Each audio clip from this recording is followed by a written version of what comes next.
It started to feel like spring here in early August. That's about a month earlier than usual, but I'm starting to expect that these days. The blooms are appearing on the fruit trees and the bees are buzzing around the early flowers and bok choy that's gone to seed. I've somehow managed to keep a rolling supply of potatoes going for about a year now. A happy accident, because originally I didn't know if they'd do better in autumn or spring, so I tried growing them in both seasons, and now when one lot in the pantry is starting to sprout and telling me it's ready to plant, it's around the same time that the ones in the garden are also ready to harvest. Nature is wonderful like that. I don't have to think about it. It just happens.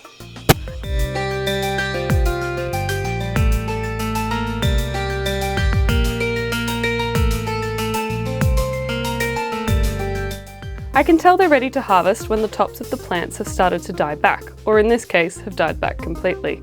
It is nice to do it while you can still follow the stalk down to the potatoes though, because it makes them a lot easier to find. There's something so strangely satisfying about uncovering the potatoes from the dirt. You never know how many you're going to get, so it's a bit like digging up buried treasure.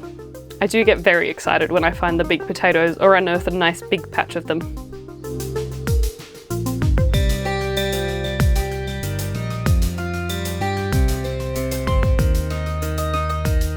This variety is called King Edward's, and I have to say, this is the best harvest of this variety I've had yet.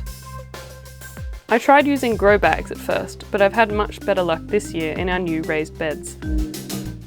So many people on the internet seem to be able to harvest their potatoes without using any kind of digging tools. They just sort of brush them away and pull them out of the dirt.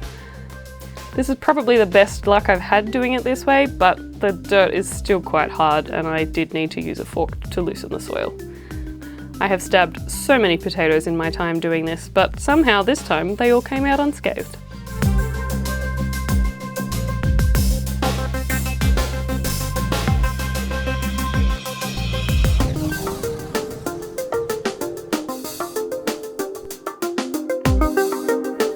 I'm not going to lie, it is hard work, and rest breaks are important.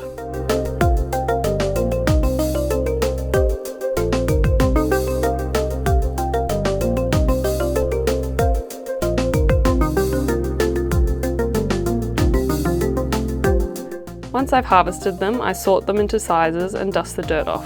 I've learnt not to wash them as this shortens the shelf life.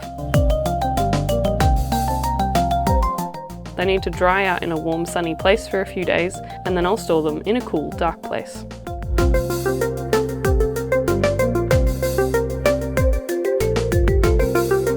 Amazingly, the 2 chili plants at the front of our cabin still had leaves and fruit on them from last summer. It's hard to know when to prune them as they don't die back that much over winter. But with spring upon us, I decided it was time. They're 2 years old now, so pretty big plants. It is wonderful to not have to replant chilies every year. I decided to plant them here for exactly that reason, so I could keep them alive over winter. The north-facing wall that they're up against is one of the sunniest places on our property. So even in winter, the wall holds and radiates heat to keep the chilies warmer than they'd be if I had them in the main veggie garden. This is something I learnt about in my permaculture course, a concept called thermal mass. Buildings, water tanks, greenhouses, and even stones can hold heat, or cold. So in a permaculture garden design, you must be strategic about what you plant near those things. I had some compost left from last year, so gave the chilies a feed while I was at it. Then I chopped up the prunings a bit smaller to act as mulch.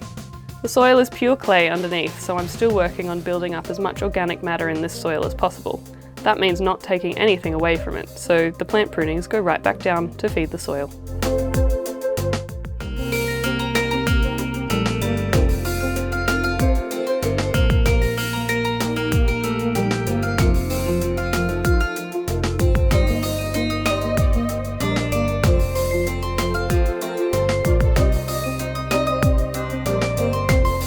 We've recently been overrun with broccoli and cauliflower and we couldn't be happier about it. I absolutely panic planted in autumn when I came home from working away and had to get the garden under control before the weather cooled down too much for things to grow. That means it's now all coming ripe at the same time. But we've been eating lots of stir fries and roasted brassica. These are actually purple cauliflower and they're all a bit past when I should have picked them. You can tell because the flowers have all separated rather than being tightly bunched like the white one. But I don't mind the stronger flavour they have when they do this.